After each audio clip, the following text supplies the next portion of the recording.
बेटा आज पढ़ते हैं गैल्वेनिक सेल से रिलेटेड कुछ न्यूमेरिकल। कौन कौन से न्यूमेरिकल है हमारे कोर्स में, तो उनको पढ़ते हैं। पहला क्वेश्चन मैंने लिख रखा है, निम्न अभिक्रिया वाले गैल्वेनिक सेल के मानक सेल विभव की गणना करनी है आपको। डेल्टा आरजी अर्थात मानक मुक्त ऊर्जा या गिब्स ऊर्जा को ज्ञात करना है, तथा केसी और साम्य स्थिरांक की गणना करनी है।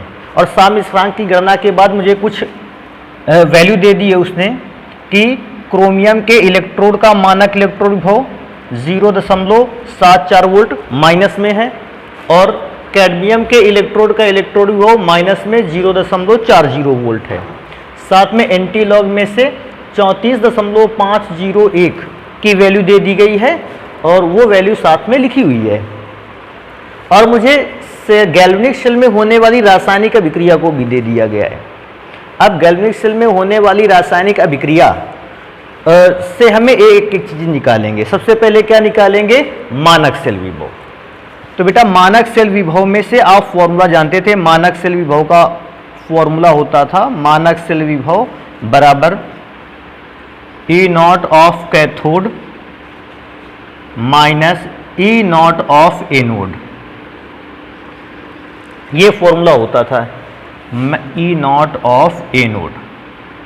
अब इस फॉर्मूले को अगर सॉल्व करेंगे तो सबसे पहले ये पहचानेंगे कैथोड कौन सा इलेक्ट्रोड है और एनोड कौन सा इलेक्ट्रोड है। इसकी पहचान आसानी से की जा सकती है। कैसे की जा सकती है, सबसे पहले क्रोमियम को देखना है। क्रोमियम में किसी भी प्रकार का पॉजिटिव या निगेटिव चार्ज अभी नहीं है, पर रासायनिक अभिक्रिया होने के बाद हम देखते हैं इस पर ट्रिपल पॉजिटिव चार्ज है। इसका मतलब है क्रोमियम ने अभिक्रिया होने के दौरान 3 इलेक्ट्रॉनों का त्याग किया है। क्योंकि 3 इलेक्ट्रॉनों का त्याग किया है अर्थात क्रोमियम का ऑक्सीकरण हुआ है। और आपको यह पता था कि जिस भी गैल्वेनिक सेल में जिस भी इलेक्ट्रोड का ऑक्सीकरण होता है हम उसे एनोड कहते हैं।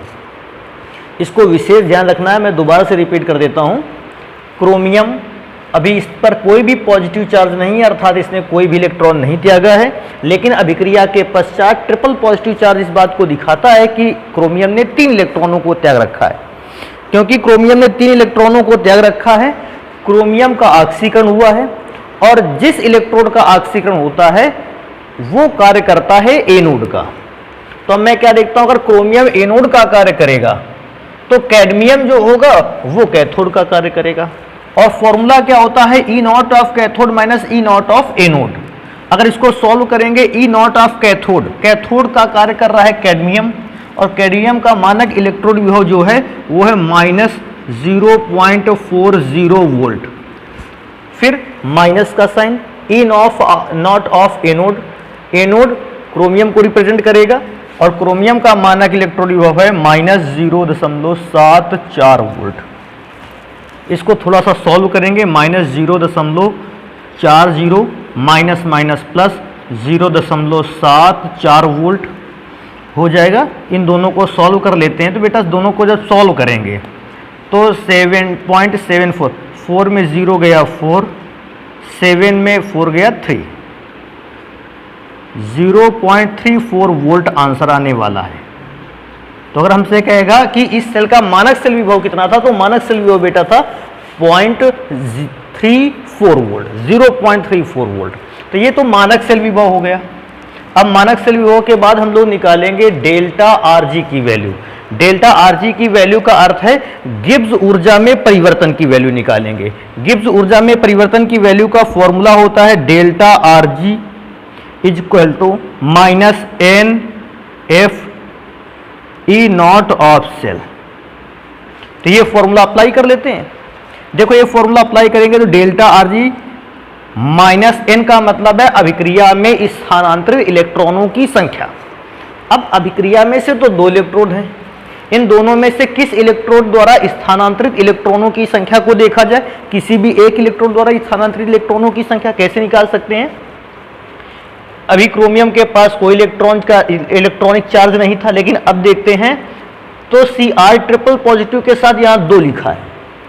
एक क्रोमियम पर ट्रिपल पॉजिटिव चार्ज अर्थात एक क्रोमियम 3 मोल इलेक्ट्रॉनों का 3 इलेक्ट्रॉनों को त्याग देता है, लेकिन हमारे पास कितने मोल है क्रोमियम, तो 2 मोल। अगर 1 मोल क्रोमियम 3 मोल इलेक्ट्रॉनों को त्याग सकता है तो 2 मोल क्रोमियम 6 मोल इलेक्ट्रॉनों को त्याग सकता है। इन दोनों नंबर्स का आपस में मल्टीप्लाई भी करवा सकते हैं। तो n की वैल्यू है 6, F फैराडे कांस्टेंट जिसकी वैल्यू होती है 96,500 कूलम। बेटा इसके बाद ई नॉट ऑफ सेल की वैल्यू मांगेगा, तो ई नॉट ऑफ सेल की वैल्यू हम लोगों ने निकाल रखी है। ई नॉट ऑफ सेल की वैल्यू होती है 0.34 वोल्ट। अब मैं क्या सोचता हूं, मैं सोचता हूं कि इन सब का आपस में गुणा करा लिया जाए। बेटा आंसर आएगा 1,96,860 जूल, इतना बेटा आंसर आने वाला है। जब भी आप कैलकुलेट करोगे इनको, इन नंबर्स को, 1,96,860 जूल आंसर आएगा। इसको कैलकुलेट कर सकते हैं आप। अब इसके बाद मुझे क्या करना था, एक और चीज निकालनी थी, केसी। तो केसी के लिए फॉर्मूला अप्लाई करते हैं बेटा। केसी के लिए फॉर्मूला था delta R G is equal to 2.303 RT log K C, यही तो फॉर्मूला था। अगर इस फॉर्मूले के थ्रू इसको सॉल्व करने की कोशिश की जाए तो बेटा मैं क्या सोचता हूं, क्योंकि आपको केसी की वैल्यू निकालनी है, हम लॉग केसी को एक तरफ कर लेते हैं। देखो लॉग केसी की वैल्यू ये माइनस में रहेगा। लॉग केसी की वैल्यू निकालोगे तो बेटा लॉग केसी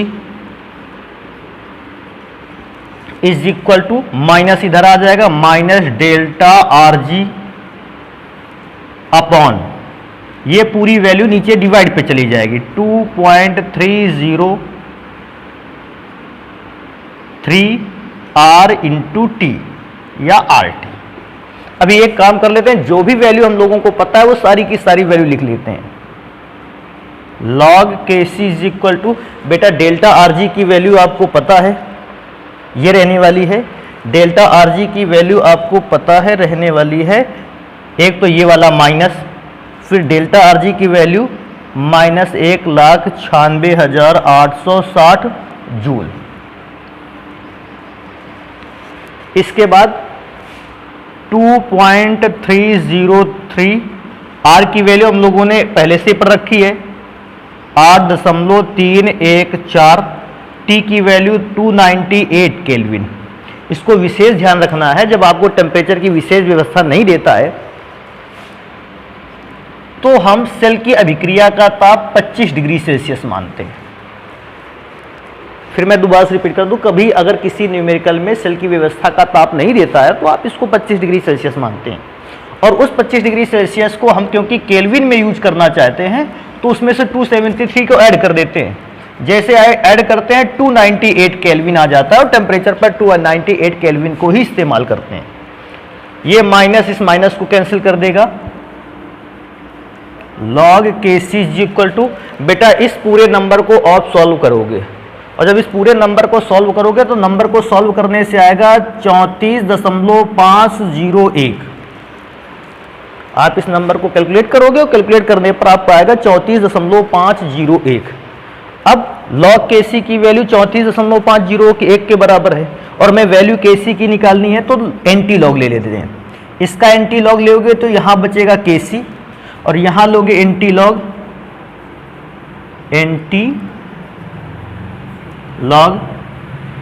34.501।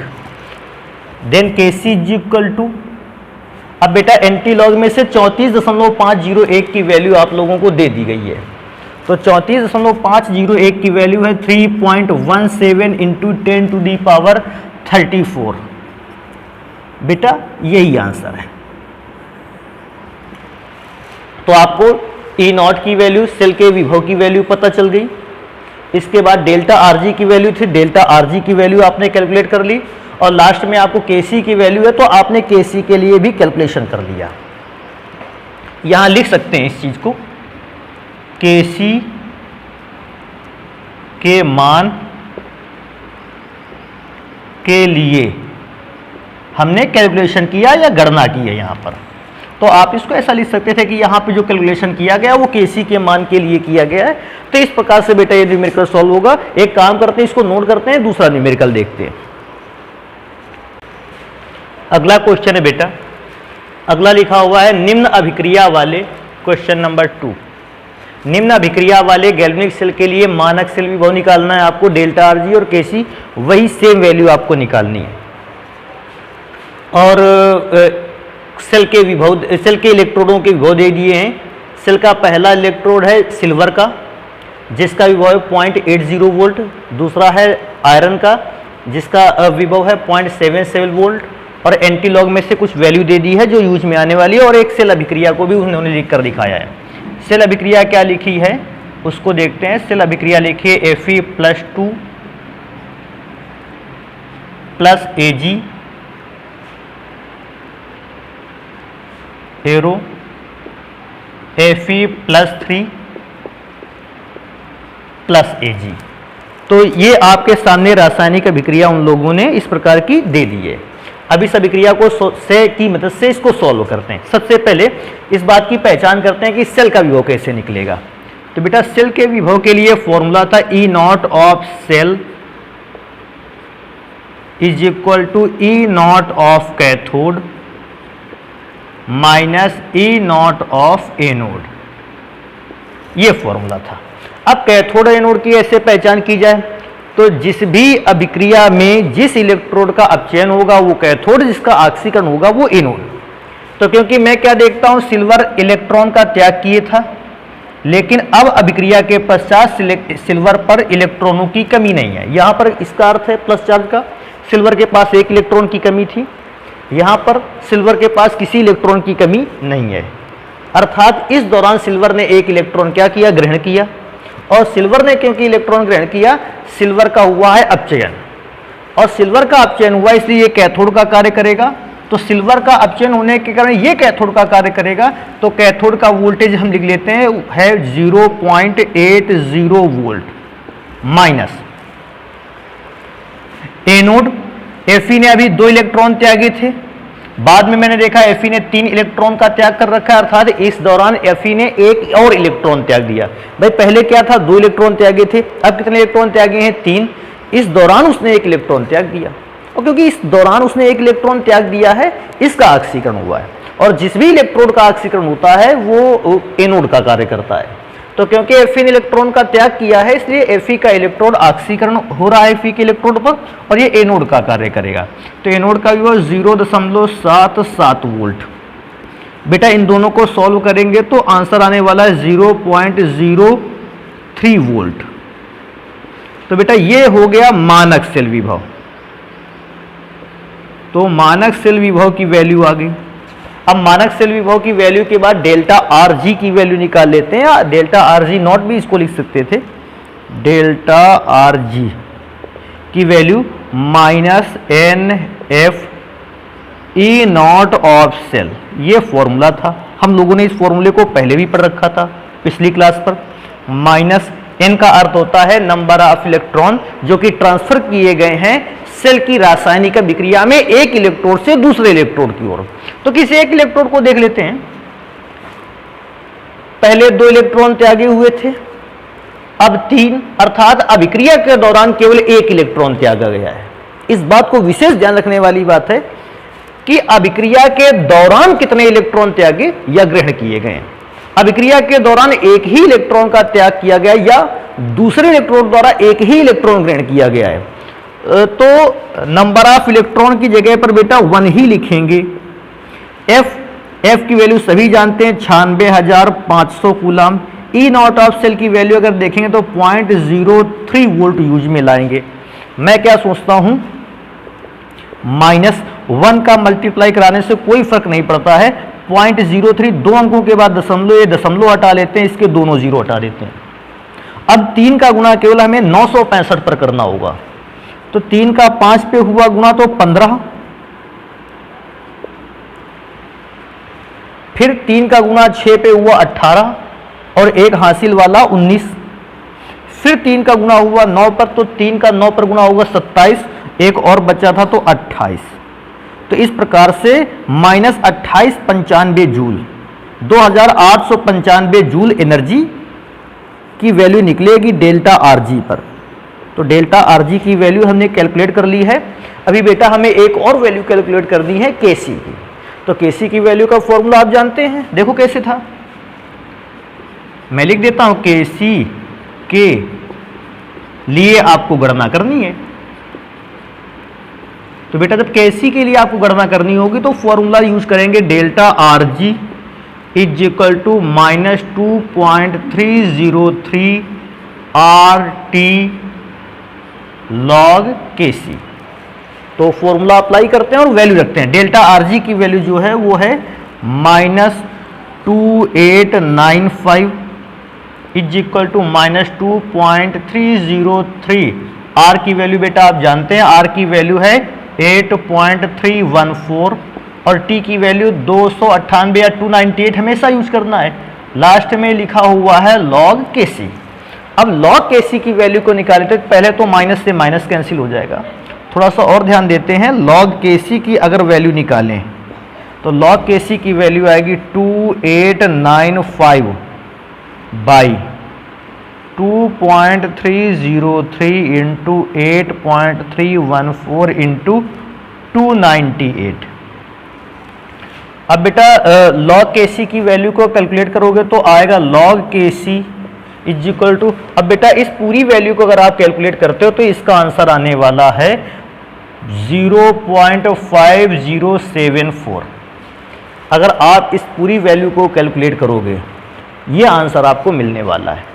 और क्योंकि ये आंसर मिलने वाला है हम एक काम कर लेते हैं, ये लॉग Kc की वैल्यू है और हमें Kc की वैल्यू निकालनी है, देन एंटी लॉग ले लेते हैं तो Kc is equal to anti log 0.5074। बेटा Kc की वैल्यू निकालोगे, एंटी लॉग में से इस वैल्यू की रीडिंग दे दी गई है आपको 3.22। तो बेटा इस प्रकार से Kc की वैल्यू को आसानी से आप क्या कर सकते हो, कैलकुलेट। एंटी लॉग में जो भी वैल्यू यूज आने वाली होगी वो आपको खुद क्वेश्चंस में दे दी गई होगी। आप क्वेश्चन में आसानी से एंटी लॉग की वैल्यू को देखेंगे और जहां पर उस वैल्यू की जरूरत पड़ रही होगी उसको वहां रख देंगे, आंसर निकाल लेंगे। तो बेटा आप इसको नोट करें, अगले सवाल की ओर चलते हैं। फिर अगला क्वेश्चन है बेटा, लिखा हुआ है निम्न सेल की समीकरण एवं, तो हमें जो भी सेल दिया इसका समीकरण भी लिखना है और साथ में कहता है एवं 298 केल्विन पर EMF की भी गणना करना है 298 केल्विन पर। तो टेम्परेचर इसमें पहले से दे दिया है। सबसे पहले एक काम कर लेते हैं, सेल का समीकरण लिख लेते हैं। सेल के समीकरण को देखो बेटा कैसे लिखेंगे। सबसे पहले देखो समीकरण को इतने भाग को देखते हैं। हमारे पास मैग्नीशियम था और ये मैग्नीशियम अभिक्रिया के पश्चात बदल गया Mg++ में, इसको ध्यान देते हैं। नेक्स्ट अब क्या देखते हैं, कॉपर वाले इलेक्ट्रोड पर आ जाते हैं। पहले कॉपर किस फॉर्म में था, Cu++ के फॉर्म में था और बाद में कॉपर का अपचयन हुआ और कॉपर चेंज हो गया Cu में। तो इस प्रकार से हम रासायनिक अभिक्रिया को लिखेंगे। तो ये हो गई बेटा रासायनिक अभिक्रिया, ये केमिकल रिएक्शन हो गई। अब केमिकल रिएक्शन के बाद क्या करते हैं, न्यूमेरिकल को पढ़ना स्टार्ट करते हैं। तो न्यूमेरिकल में क्योंकि EMF ज्ञात करना था, एक इक्वेशन हम लोगों ने पढ़ रखा था नर्नस्ट इक्वेशन, उसको पढ़ते हैं। क्या था नर्नस्ट इक्वेशन? नर्नस्ट इक्वेशन था E cell is equal to E naught cell minus 0.0591 by n log, ऊपर लिखते थे एनोड की वैल्यू और नीचे लिखते थे कैथोड में सांद्रता की वैल्यू। तो इस प्रकार से इसको यूज कर लेते थे। अभी इसको सॉल्व करना स्टार्ट करते हैं। E cell is equal to,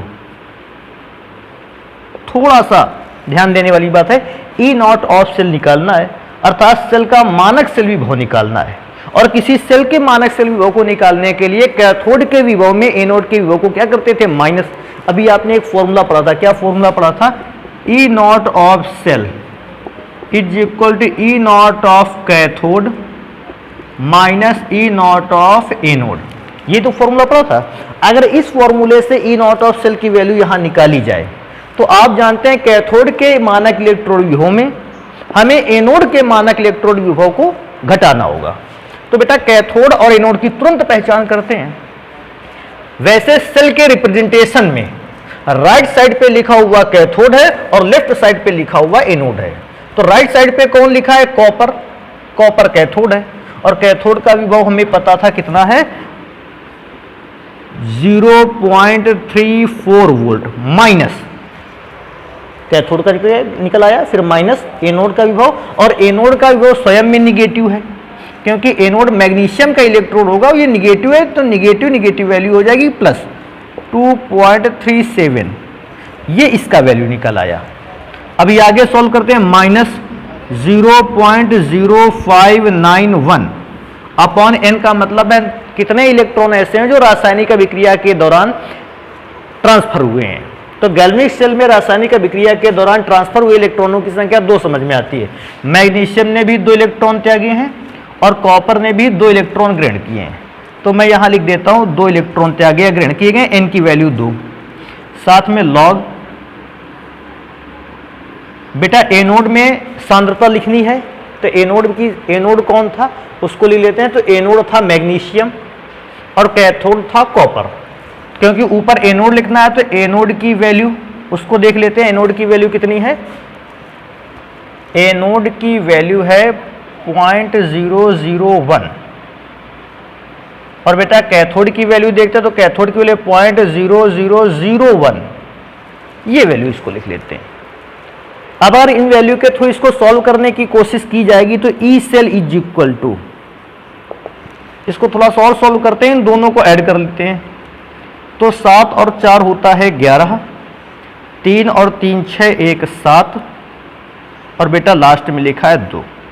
तो 2.71 तो ये आंसर आया।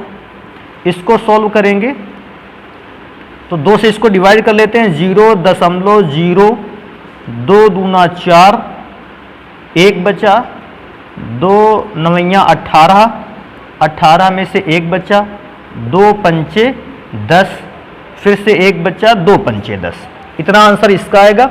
और बेटा इसमें से थोड़ा सा ध्यान देते हैं, दशमलव के बाद 4 डिजिट है या दशमलव के बाद 3 डिजिट है, दोनों का दशमलव हटा के यहाँ ये लगा सकते हैं। इन जीरो का कोई अर्थ नहीं, 10/1 को लिख सकते हैं log 10 और log 10 की वैल्यू होती है 1। E cell is equal to 2.71 minus, अब इसको थोड़ा सा सॉल्व करेंगे, log 10 की वैल्यू आएगी 1 और 1 का इसमें गुना होगा तो कोई फर्क नहीं पड़ेगा, 0.02955 ये वैल्यू आ जाएगी। तो अब एक काम करते हैं, 2.71 में से ये वैल्यू को माइनस कर लेते हैं, यहां माइनस कर लेते हैं। 2.71 में कौन सी वैल्यू माइनस करनी है? 0.02955, ये वैल्यू आपको माइनस कर लेनी है। तो वैल्यू को माइनस कैसे करें इसको देखो ध्यान से, यहां 5 बचेगा, यहां बचेगा 4, यहां बचेगा 0, यहां बचेगा 8, यहां बचेगा 6। तो बेटा अगर आंसर देखें तो इसका आंसर आ जाएगा E cell is equal to 2.68 volt. इतना लंबा कैलकुलेट नहीं करेंगे कि वो सारी की सारी वैल्यू लिखते घूमने लगे हम लोग, उतने लंबी वैल्यू कैलकुलेट करने का कोई अर्थ है नहीं यहां पे, तो वो वैल्यू हटा देंगे। तो इस प्रकार से बेटा ये न्यूमेरिकल लगेगा। अगला एक क्वेश्चन 4 नंबर मेरे पास और है, उस 4 नंबर क्वेश्चन को भी देखते हैं कैसे उसको सॉल्व करना है। तो इसको सॉल्व करने से पहले बेटा मैं इस सवाल को पढ़ता हूं, एक अच्छी सी बात देखते हैं इस पे। कहता है निम्न सेल के ईएमएफ की गणना करनी है। आपको सबसे पहले सेल के ईएमएफ अर्थात विद्युत वाहक बल या जिसे सेल विभव कहते हैं उसकी गणना करनी है। और आपको एक सेल का रिप्रेजेंटेशन दे दिया है यहां पर, और साथ में लास्ट में एक तो लास्ट में इसने लिखा है कि इसकी सांद्रता 1 मोल पर लीटर है। सबसे बड़ी इंपॉर्टेंट चीज यही है कि अगर किसी भी सेल के रिप्रेजेंटेशन में उस सेल का सांद्रता 1 मोल पर लीटर दे दी गई है तो इसका मतलब सेल का विभव मानक सेल का विभव आपस में बराबर होगा। अर्थात उस सेल के लिए ई सेल और ई नॉट ऑफ सेल ये दोनों वैल्यू आपस में बराबर होती है। मैं दोबारा से इस बात को रिपीट कर देता हूं ताकि आप भूल ना जाएं। क्या? यदि किसी सेल में विलयन की सांद्रता जैसे यहां तो डिफरेंट दी गई है, लेकिन अगर विलयन की सांद्रताएं 1 मोल पर लीटर ही हैं, उसके लिए ई सेल की वैल्यू ई नॉट सेल के वैल्यू के बराबर होती है। अर्थात सेल विभव मानक सेल विभव आपस में कैसे होते हैं? बराबर। ये इंपॉर्टेंट चीज है। देखो हमने सेल के रिप्रेजेंटेशन में 1 मोल पर लीटर ये तो देखा ही, वहीं से समझ गए। और अगर हम लोगों को ऐसा समझ में ना आता तो साथ में एक और लास्ट में लाइन दी थी कि भैया इसकी सांद्रताएं जो है वो 1 मोल पर लीटर हैं और आपको ऐसे यूज करना है। और क्योंकि 1 मोल पर लीटर है तो बेटा बड़ी आसानी से पहचाना जा सकता है कि उस समय ई सेल की वैल्यू, सेल के ईएमएफ की value E naught of cell की वैल्यू के बराबर ही होती है। अब ये वाली बात अगर समझ गए तो कोई प्रॉब्लम नहीं। अगर ये वाली बात नहीं समझ पा रहे थे तो पूरा ऐसे ही कैलकुलेशन करना होता। लेकिन मैं क्या सोचता हूं, ये वाली वैल्यू समझ जाने का अर्थ है हम लोगों का काम जो है वो बहुत हल्का हो गया। ई नॉट ऑफ सेल की वैल्यू तो निकालना आप जानते थे ना, E naught of cathode minus E naught of anode. या आपको अगर प्रॉब्लम पड़ती थी तो एक फॉर्मूला मैंने और लिखाया था, E naught of R minus E naught of L. ये भी वैल्यू तो लिखाई थी। E naught of R minus E naught of L का मतलब है राइट हैंड साइड दाईं ओर लिखे इलेक्ट्रोड का मानक इलेक्ट्रोड विभव। तो सेल को देखो बेटा, दाएं साइड कौन लिखा है? कॉपर। तो क्योंकि कॉपर दाईं साइड है, इसका विभव पहले लिखना है 0.34 वोल्ट माइनस EL का मतलब है लेफ्ट हैंड साइड पे लिखे इलेक्ट्रोड का मानक इलेक्ट्रोड विभव, और लेफ्ट साइड पे लिखा है जिंक का इलेक्ट्रोड, और इसका जिंक का मानक इलेक्ट्रोड विभव है 0.76 वोल्ट। बेटा उसमें से एक मेरे ख्याल से क्वेश्चन में थोड़ा सा मैं देख लेता हूं।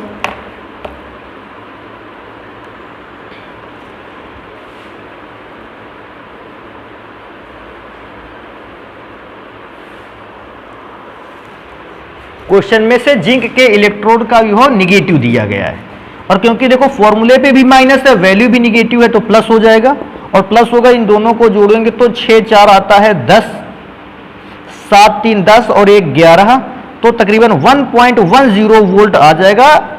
इसमें से थोड़ा सा अच्छा कर लेना, यहां पे मैं लिख लेता हूं ई सेल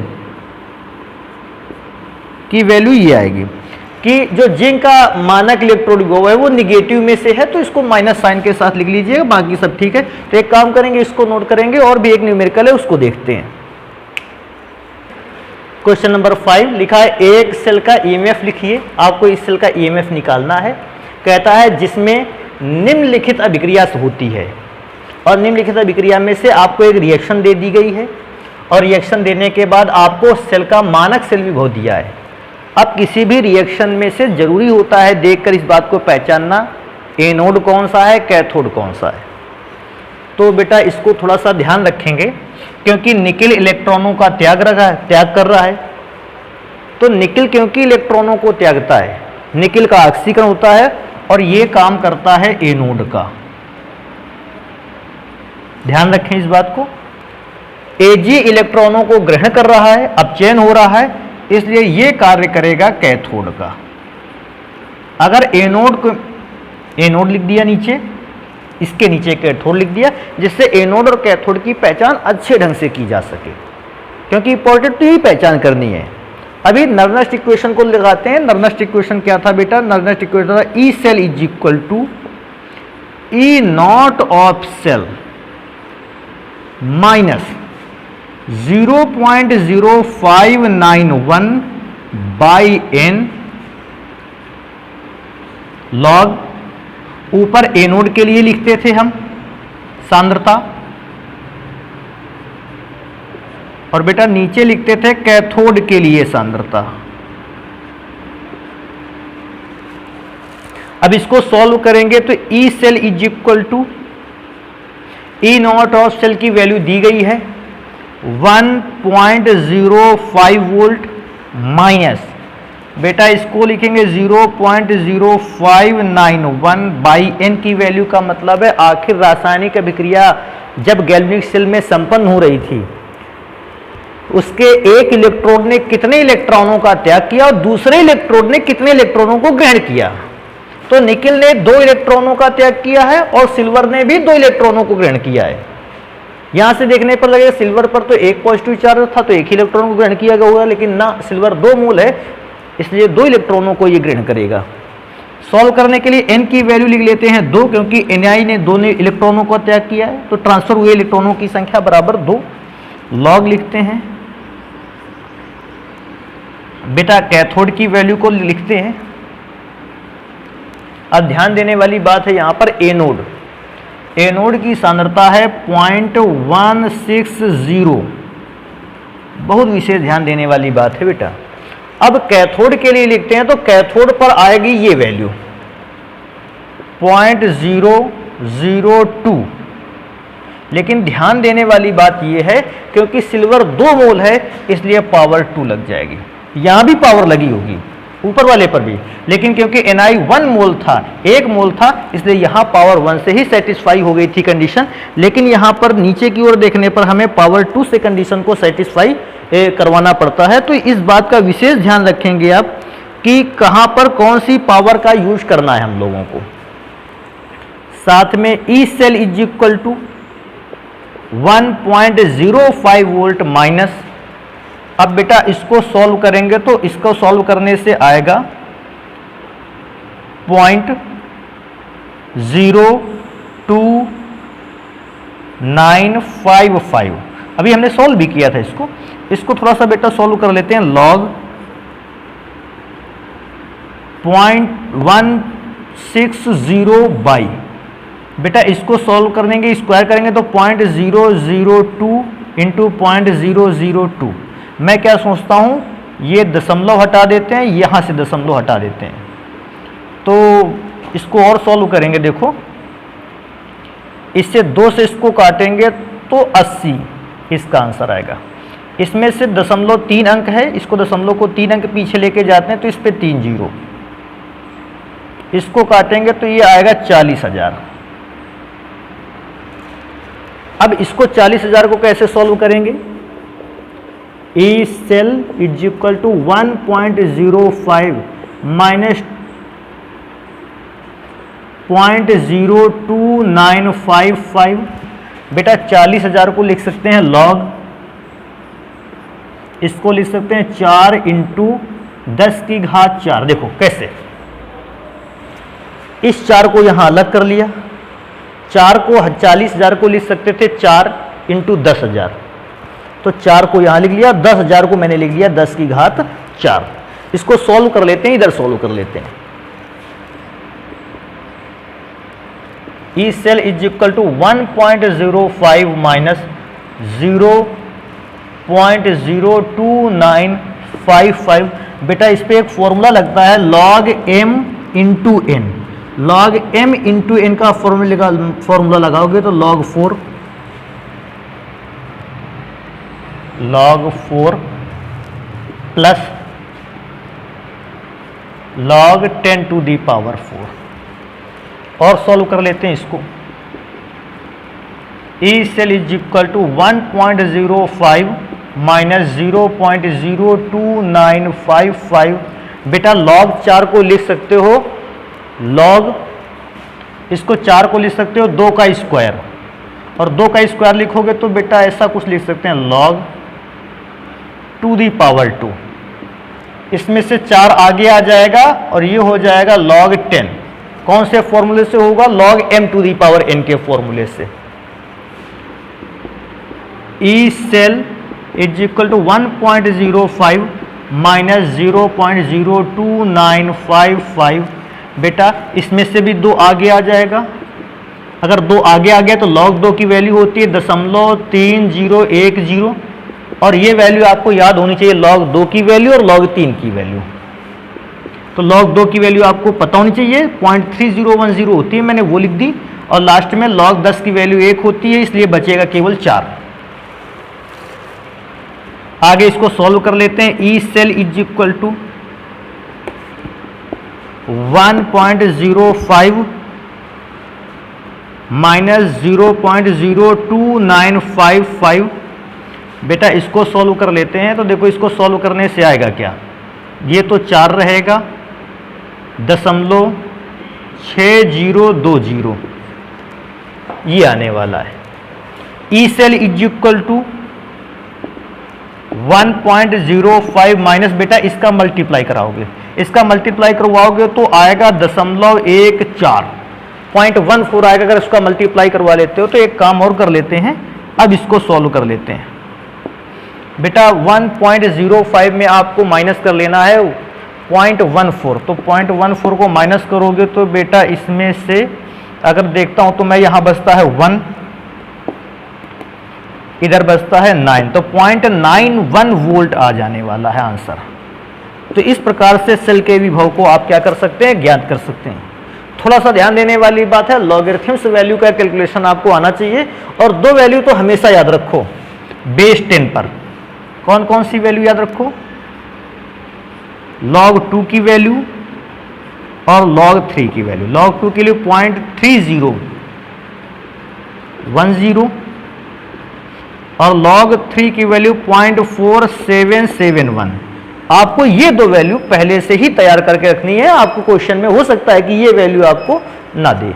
तो एक काम करेंगे, इन सवाल को लगाएंगे, तैयार रखेंगे, बाकी की पढ़ाई के लिए मिलेंगे नेक्स्ट क्लास पे।